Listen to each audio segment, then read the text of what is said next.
E aí, cambada, esse é o podcast do Rei Grifo.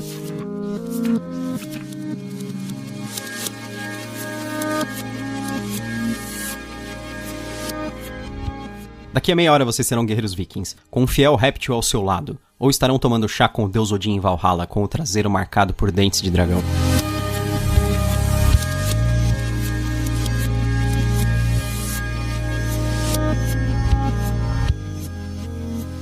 Eu sou o Gustavo Domingues, também conhecido como Rei Grifo.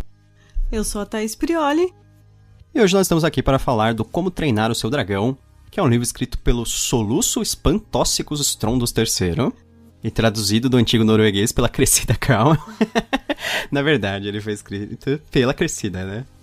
A gente tá usando esse livro como nosso livro inicial desse mês especial. Que é o mês das mulheres. Isso. A gente faz também livros de mulheres em outras épocas do ano, mas a gente aproveita esse mês para fazer só de escrituras. Até porque a gente acaba fazendo menos, né, nos outros meses. Porque a maior parte dos escritores de fantasia e ficção científica são homens, né? Sim. A gente tá vendo bastante mulheres despontarem atualmente. Tem algumas mulheres do passado que a gente já comentou alguns livros. Mas ultimamente que vem surgindo bastante escrita de mulher e fazendo mais sucesso também. Então, porque não apenas a quantidade em si dos escritores, mas também quando vem a tradução, quando os livros vêm de fora pra dentro do Brasil, de novo eles são pegos nessa rede que acaba vindo mais homem também, né? Também. Então, existem poucas editoras que se concentram mais nisso, na verdade. Se concentram mais em tentar trazer mulheres mesmo, elas só trazem quando é assim, um negócio de muito sucesso, assim, né? Um negócio que... Harry Potter. Obviamente. Não, isso aí... Você vai, ou aquelas... Como Treinar Seu Dragão, que é um caso também. Apesar exatamente. que o sucesso e a tradução vieram justamente por causa do filme também aqui no Brasil. Inclusive, nós estamos aproveitando para falar desse livro porque o terceiro filme saiu recentemente, né? Sim. Então a gente vai aproveitar para explorar essa história que é bem legal. A gente gostava bastante do filme até, e aí a gente apreciou também o livro. Mas eu já tô me antecipando. Só mais umas informações. Esse livro, ele foi lançado pela editora Intrínseca e a tradução para o português é da Heloísa Prieto, pelo menos do primeiro livro, e o lançamento no Brasil foi em 2010, que foi o mesmo ano do lançamento do primeiro filme do Como Treinar Seu Dragão, né? Isso. Mas originalmente, ele saiu lá fora em 2003, no Reino Unido, né? E vocês devem estar esperando uma história muito parecida com a do filme, ou então um pouco igual. E ao contrário disso, é bem diferente. O Como Treinar Seu Dragão, ele é um livro que conta, assim como o filme, a história do Soluço, que é o filho de Stoico, que é o líder da tribo dos hooligans cabeludos.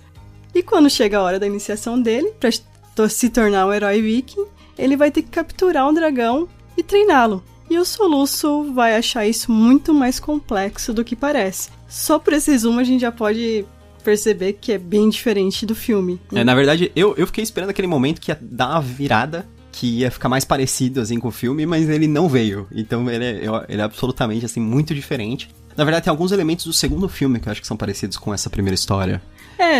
E os outros livros também vão seguir diferente. Tem alguma coisa ou outra que você vai ver menção, alguma coisa sim, mas em geral é bem diferente. O que não é ruim. Não, de jeito nenhum. Uma adaptação, como a gente sempre fala, a melhor forma de traduzir para o audiovisual, digamos assim, né? Não quer dizer que você tem que ser fiel, você tem que pegar os principais elementos e ver como você vai fazer isso de uma melhor forma. A gente vai falar melhor a respeito disso nos spoilers, porque senão a gente vai começar a entrar em elementos da história. Então vamos antes, Thaís. Quando você leu há muito tempo atrás, originalmente, né? Basicamente 10 anos quase. Porque a gente tá em 2019, você leu, acho que 2011, né? 2011. O que você achou do livro do Como Treinar Seu Dragão? Na época eu lembro que eu gostei bastante. Eu até escrevi um artigo sobre ele. Eu achei que a escrita da Cressida Cole é muito boa, é bem dinâmica, engraçada. Mas uma coisa que a gente tem que ter em mente é que você vai ler um livro infantil. Não é um livro infanto-juvenil. E muita gente, às vezes, tem preconceito. O Gustavo mesmo demorou um tempão pra ler, porque ele achava que ia ser muito infantil. Quando a gente fala um livro infantil, é um livro em que a história está escrita de uma maneira que as crianças possam compreender melhor. Não quer dizer que a história é melhor ou pior do que um livro juvenil ou adulto. A história é tão boa quanto. Apenas é escrito dessa maneira. Então, eu lembro que eu gostei bastante. Eu pensei, nossa, isso aqui... Sempre que alguém me perguntar, eu tenho um filho e o que ele vai gostar, uma filha? Com certeza é Como Treinar Seu Dragão. Porque muitas pessoas falam assim, eu tenho filho de 6 anos, o que eu indico pra ele ler pra quando ele... Mas até 10 anos, 11... Sim, com certeza, eu li esse tranquilo. livro em 2011 eu tinha uns 20 e poucos anos. Eu acho que pra uma criança mais pequena é legal você ler junto, assim, sabe? Sim. Você ler pra ela, por exemplo. Até a minha afilhada, eu dei esse livro, e quando ela era bem novinha, pra minha prima ler pra ela, né? Muita gente acaba indicando os livros que eu acho nada a ver, tipo, lê Mistborn. Como? Pra criança, né? Pensa você, quando criança, se fosse ler esse livro, o que você ia achar, sabe? Então, assim, eu gostei, mas você tem que ir com essa expectativa. É um livro simples. Né? É um livro simples pra criança, com gravuras, com piadas que, às vezes, talvez as crianças não peguem, a gente pegue.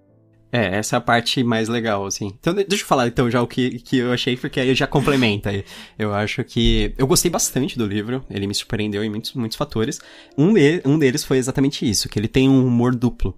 Que eu acho que isso é meio genial. Quando você consegue fazer... A gente vê isso muito em filme, né? Quando você vai assistir, por exemplo, filmes da Pixar, que é aquele filme que agrada às crianças e aos adultos. Que é aquela história que ela é, assim, encantadora pra criança, e pro adulto ela é divertida também. Porque você percebe que tem uma história... assim, muito séria, assim, por trás daquilo. Eu acho que é a mesma ideia por trás desse livro. Eu acho que acontece, e isso é muito mais difícil de você fazer na forma de livro, porque o livro, ele é palavra escrita, né? Forma no audiovisual, por exemplo, no que a gente tá falando dos filmes da Pixar ou animações em geral, é muito mais fácil porque você usa muito visual pra encantar as pessoas. Mas agora, quando tá escrito, é difícil, você tem que usar muito humor, assim, você tem que ter uma escrita muito habilidosa, e eu acho que ela tem. Eu acho que ela tem aquele humor inglês afiado, assim. Ao mesmo tempo, ela faz um humor muito mais grosseiro, que é uma coisa assim pra criança mesmo, sabe? Que ela mistura, mas você consegue achar engraçado, sabe? Sim. O pessoal em inglês chama de toilet humor, né? Que é tipo humor de... É tipo os Trapalhões, sabe? Até hoje a gente vai achar engraçado. Então...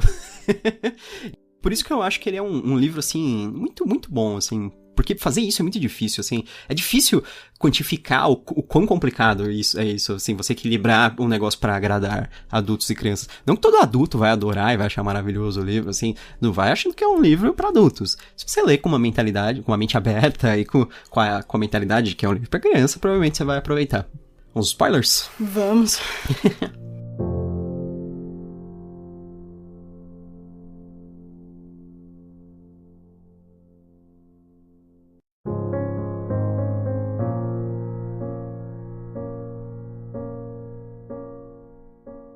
De qualquer modo, talvez seja isso que a tribo precisa, de uma mudança no estilo de liderança. Porque a questão é que os tempos estão mudando.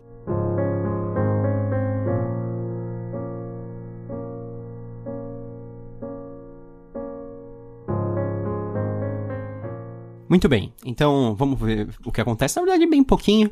Esse é um livro de 215 páginas, mais ou menos. Eu li ele em meia tarde, né? Eu também, eu li bem rápido esse livro. Então é super tranquilo. Na verdade, o que acontece é que o Soluço, ele captura, de fato, o dragão, que é o dragão que vai se chamar Banguela, né? Porque ele não tem nenhum dos dentes. E o dragão, ele é um dragão doméstico extremamente temperamental e esperto. E ele se recusa a ser treinado, como os outros dragões são. Aí, quando chega na hora da iniciação do Soluço, a iniciação, ela é um desastre a princípio, mas ela é interrompida pela chegada de um dragão marinho, que é uma ameaça para sua tribo e para uma tribo convidada. Quando soluça, ele usa suas habilidades de conversar com dragões, que mais ninguém tem, mais os seus planos astutos e mais uma ajudinha do seu dragão Banguela, que é bem esperto também, ele acaba se tornando um herói por derrotar o imenso dragão. Derrotar em termos, né? Não pessoalmente, mas dá um jeito nele.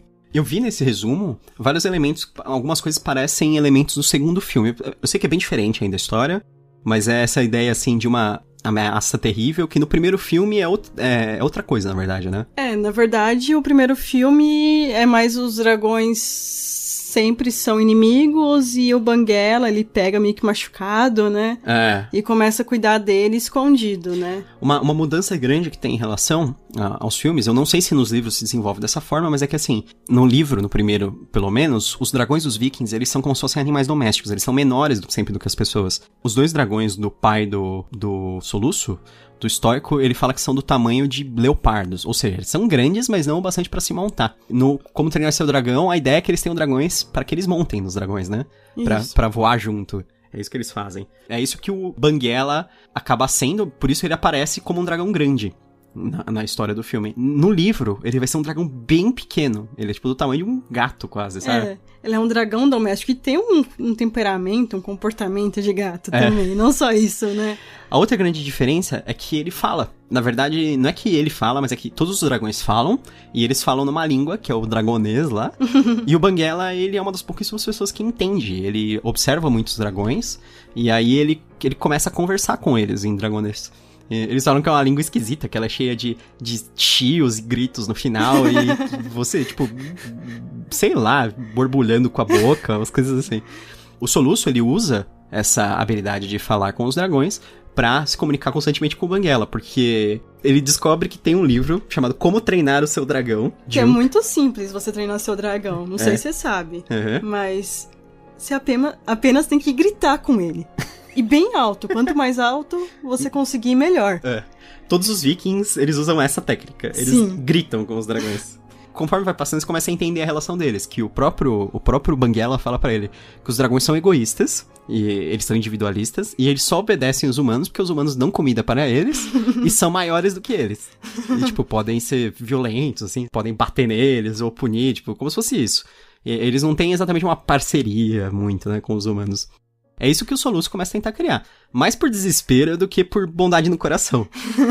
Mas é que ele vê que claramente ele não consegue fazer o Banguela temer ele. Ele não é nada ameaçador pro Banguela. Porque se ele gritasse e desse certo, ele teria feito isso desde o começo, na verdade. E aí depois ele começa a tentar outras estratégias. Como ele fala dragonês, ele fala, eu posso ampliar meu leque de opções. Então ele começa, tipo, suborno, sabe? Ele tem um checklist até, né? Ele assim, comida, se eu oferecer comida, eles querem muita comida, só que eles necessariamente não querem trabalhar em troca dela, sabe? Aí, tipo, vaidade, se eu ficar elogiando ele, assim, não necessariamente também, eles são preguiçosos demais. Até que tem o vingança, que vingança é um dos que ele consegue mais usar. Que é, tipo, ele incentivar o dragão a ficar com raiva de alguém. Então, tipo, ele consegue incentivar, por exemplo, o Banguela a ficar com raiva da lagarta vermelha, da lagarta infernal, sei lá, que é o dragão do Melequento, que é o cara que é o rival dele, digamos assim, dentro da tribo. E ele também depois consegue jogar 2 dragões marinhos, porque na verdade não é um dragão marinho, só são 2. Ele consegue jogar um contra o outro. E eles se matam em uma batalha, claramente eu vi uma batalha de kaijus. Que são, tipo, os dragões marinhos, eles são gigantescos, eles são, tipo, do tamanho de montanhas, eles falam. E, assim, num nível, tem uma hora que eles falam que um dragão marinho, ele consegue engolir 10 barcos vikings de uma vez só, sem perceber, assim, sabe? Só abrindo a boca enquanto sai da água. Como eles não conseguem enfrentar o dragão marinho, mas eles descobrem que 2 dragões marinhos acordaram ao mesmo tempo por causa de uma tempestade, porque os dragões estavam hibernando, o Banguela faz uma estratégia pra ficar jogando um dragão marinho contra o outro. Normalmente eles não se enfrentam porque eles sabem que pode ser uma coisa mortal. Só que ele consegue irritar os dois ao ponto que eles acabam se enfrentando. Então um morre e o outro fica à beira da morte. E aí eles têm meio que um confrontozinho final lá já com o dragão moribundo, mas o dragão morre de vez, né? Essa é a diferença, na verdade, do Soluço para a maior parte dos vikings. Os vikings, em geral, eles resolvem tudo ali na porrada, né? Ou na gritaria. Já o Soluço, não. Desde o início, quando eles vão lá, nas primeiras cenas, que é buscar o dragão, pegar o dragão, as pessoas já ficam, não, mas o Soluço que vai liderar? Daí o Bocão fala, lógico, ele é o líder da tribo, vocês sabem como a gente funciona, ele é o filho do líder, então ele lidera. Todo mundo fica assim, o Soluço é um inútil. Você acha? Ele vai liderar, que é melhor que o perna de peixe que lidere. Que ele é alérgico a réptil e ainda não enxerga direito. Eles preferem alguém alérgico a répteis do que o Soluço, de tão inútil que eles acham. E que não enxerga, de tão inútil que eles acham o Soluço. A gente vai vendo o Soluço e ele vai se achando sempre inútil. Mas por quê? Porque ele não consegue fazer as coisas como todo mundo. Ele sempre pensa de uma maneira diferente. A forma de resolução dele das coisas é diferente. Ele não consegue seguir o padrão de resolução dos outros, na verdade. Não é que ele não consiga resolver nada, ele consegue. Mas de outras maneiras, que é o que ele vai mostrar pra tribo inteira no fim. Isso é uma coisa que foi transportada pro filme. É o espírito da história, que eu acho que acabou no filme, né? Sim, exatamente. Porque ele é o magricelo, né? Não é tão forte. Ninguém teme o Soluço. Todo mundo teme o pai dele. Essa mudança de ver, as pessoas pensam diferentes, resolvem diferente, e ok. Isso é interessante do livro. Sim, isso é bem legal. É uma mensagem boa também, né? Principalmente pras crianças, né? Para as crianças. Para as pessoas encontrarem a sua forma de interpretar o mundo e de resolver as coisas da vida, assim. Nem todo mundo vai fazer as mesmas coisas do mesmo jeito. Isso é uma idiotice. Não existe apenas um jeito certo. Existem um monte de jeitos errados. Mas não existe apenas um jeito certo. É só lembrar disso. Eu acho que esse livro, ele tem bastante fantasia no final das contas também, principalmente pelos dragões, mas principalmente pela mística que envolve os dragões, assim, e toda a história por trás dos dragões. Porque no final das contas, apesar deles serem meio ignorantes em relação aos dragões, eles conhecem também muita coisa, né? Características. Porque os dragões realmente têm coisas quase místicas, aquele negócio que eles podem entrar em hibernação por anos, ou dragões maiores até séculos, né? Eles falam. E quanto mais eles dormem, mais frios eles ficam, né? Então. E tem uma série de coisas. Os dragões são imunes a fogo, e tipo, que não é uma coisa necessariamente natural. Então, se você pensar na fisiologia de um dragão, é muito difícil ele voar, na verdade. A gente explica como magia. É tudo magia. É mágico. O dragão é mágico, ele voa porque é mágico. Na verdade, ele vai desenvolvendo também, ao mesmo tempo, aquela relação com o Banguela, que é uma relação que vai além daquele negócio de dono e animal. Tipo, não é... É uma parceria. Uma parceria, exatamente. Porque ele começa a ver que ele precisa convencer o Banguela. Até hoje em dia, a gente sabe que educar animais funciona muito melhor dessa forma do que você, por exemplo, fazer ele ter necessariamente medo de você, né? Medo, em geral, não funciona nada. Não, em geral... não só animais, né? Mas, pessoas, né? Pessoas. A gente sabe isso hoje em dia. Não, pode até funcionar, mas ele funciona sempre de uma maneira imprática. O medo não é prático e não é uma solução confiável e, no final das contas, todo mundo fica triste. É muito melhor você conseguir negociar, falar os benefícios, os malefícios daquilo. Tipo... Mais ou menos isso, e sem falar que às vezes ele usa, tipo, meio que manipula um pouco, né? O Banguela também, aquela assim, a gente vai lá, vai ter uma competição de pesca.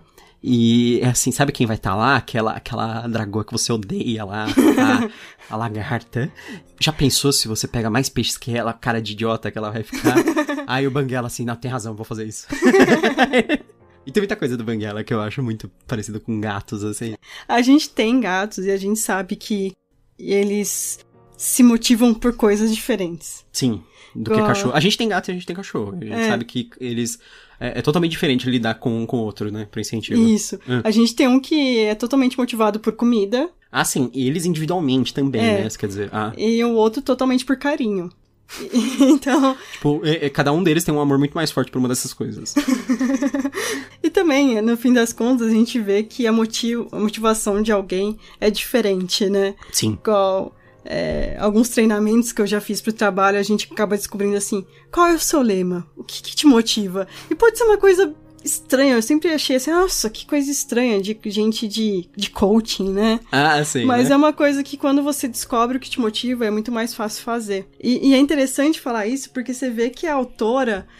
Ela estava motivada quando ela escreveu esse livro. Uhum. E ela pensou muito bem no que ela estava fazendo. É um mundo muito bem criado, muito bem pensado. E que mais tarde ela vai explorar direito. E é uma série que acabou ficando gigante, né? Então isso mostra que foi um negócio bem explorado no final. O segundo livro é o Como Ser um Pirata. E tem alguns outros. Vai ter o Como Falar Dragonês.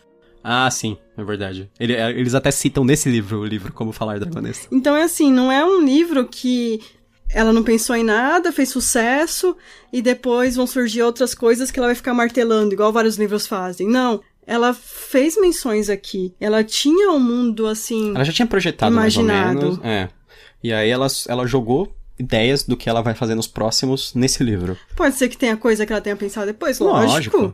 Mas não é aquela coisa sem planejamento. Sim. Não, tem um certo foreshadowing, né? Aquela antecipação em relação ao que ela faria se fosse fazer uma sequência. Isso é um elemento muito importante quando você for fazer qualquer obra.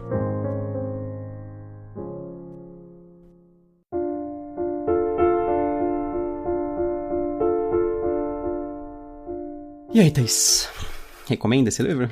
Recomendo, como eu falei anteriormente, eu acho que é um livro que é ótimo para quem quer que crianças comecem a ler, ou então você quer ler para as crianças, eu acho que é um livro que qualquer criança gostaria de saber a história. Uhum. É um livro engraçado, com figuras, e também para adultos. Eu li quando eu tinha... Não é só para adultos infantilizados como eu. Eu li quando eu tinha uns 22, 23 anos, e gostei muito, tanto que eu li os outros logo em seguida. Você leu um montão em seguida. Eu li 5 ou 6, né? Mas faz muito tempo, eu li, tipo, tudo em quase um mês, que é muito rápido. Esse aqui eu li em um dia, uma tarde você lê. Eu até falo isso na minha review. Eu literalmente li em uma tarde, meia tarde, né, na verdade. Porque são mais ou menos 200 páginas com a letra grande. Figuras. E o que eu acho interessante é assim... passa bem rápido também, né, a história em si. Sim, eu não sei você, é lógico, as pessoas são diferentes, mas eu, quando criança, quando eu pegava um livro muito grande, me dava desespero. Angústia. Porque, a gente não consegue ler tão rápido. E outra... Você pensa, eu nunca vou terminar isso.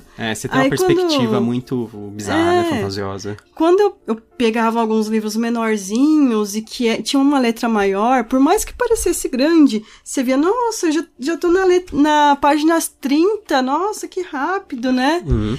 E você vendo esse avanço... Você tem um senso de progresso muito melhor, né? Isso. E eu me sentia muito mais motivada em ler dessa maneira. Olha, eu terminei esse livro, ó que legal. Eu acho que esse livro... Vou fazer a minha recomendação já também. Eu recomendo também, lógico. E eu acho que ele é um livro legal pra crianças, lógico. E se for pra uma criança muito pequena, pra você ler junto. Se você tem um filho, por exemplo, você lê junto. Você lê pra ela, por exemplo. Lê um capítulo por noite. É muito rápido. Talvez você consiga ler 2, sabe? Você vai avançando rápido na história. E é uma coisa bem legal de vocês fazer junto. Quem lê histórias pra criança é um negócio que sempre desperta muito interesse nelas. Todo mundo fala que a maior parte das pessoas que crescem pra ser leitores é porque, em geral, elas tiverem acesso a alguém que contava histórias. Não necessariamente alguém que lia pra elas, mas sabe aquela pessoa da sua família que conta história? Pode ser uma avó, pode ser um tio, pode ser alguém que contava histórias, a pessoa se interessa por essas histórias e aí ela depois acaba descobrindo as histórias através dos livros. Então eu acho que esse é um livro muito legal pra começar isso. Eu acho que pra um pessoal mais adulto, assim, pra adolescente, eu acho que aproveita bem ainda o livro. E para um adulto, se você quiser curtir só uma coisinha assim bem leve, descontraída, eu acho bem legal também. É igual ver um filme da Pixar. Exatamente. Sempre vai trazer alguma coisa nova, independente da sua idade. Ou da DreamWorks, tipo Como Treinar Seu Dragão. Exatamente. Hoje eu tenho uma recomendação extra. Pra quem gosta de Como Treinar Seu Dragão, quem gosta das animações, etc., assistam na Netflix uma animação que a gente assistiu recentemente, que é O Príncipe Dragão. É uma animação divertida, engraçada, tem bastante ação, bastante magia, e a gente gostou pra caramba, assim. Ele é descontraída, despretensiosa, não pretende ser um épico, mas ela acaba sendo épica, é bem legal, assim. Um outro livro que eu acho bem interessante pra quem gostou, tem 5 livros das Crônicas de Spiderwick. São bem curtinhos, são bonitos, capa dura, cada um tem mais ou menos umas 100 páginas, que é do Tony de Terlizzi e da Holly Black. Eu lembro que quando eu assisti o filme, eu gostei muito. Ele é bem legal, o filme é legal, né? E o livrinho também é legal, é nesse mesmo estilo de ter figuras, de ter um avanço rápido, e a criança achar, nossa, que legal, eu consegui ler um livro. Gamificação da leitura. Você tá fazendo a gamificação da leitura. Exatamente. Você cria um senso de progresso que deixa a pessoa viciada. Então é isso. Viciando seus filhos em leitura. Então é isso, eu espero que vocês tenham gostado desse episódio. O nosso próximo episódio vai ser sobre o livro O Alto da Maga Josefa, da Paola Siviero, que foi lançado pela Dame Blanche. Infelizmente a gente só tem e-book ele. Gostaria muito que tivesse uma versão física, que é um livro muito legal. Eu já li, o Gustavo tá começando a ler. Tô bem avançado já, mas... eu recomendo a leitura, caso você ainda não tenha lido. Se você quiser ler rapidinho, dá tempo pra gente pro próximo podcast. E é muito barato, é tipo R$3, sério. Isso, tá de graça. Se você for ler no aplicativo da Amazon ou no Kindle. Isso. Mas o livro é esse valorzinho aí. Então, mas vale demais, assim, vale muito a pena. Eu vi umas avaliações lá na Amazon falando assim, nossa, eu queria pagar mais por esse livro. Ele vale muito mais que isso. Vale. E realmente, tem muitos livros que a gente não consegue pagar o quanto ele merece. Sim, mas de fato. Então é isso. Até a próxima. Tchau, tchau. Até mais. E bem-vindos a Canavial.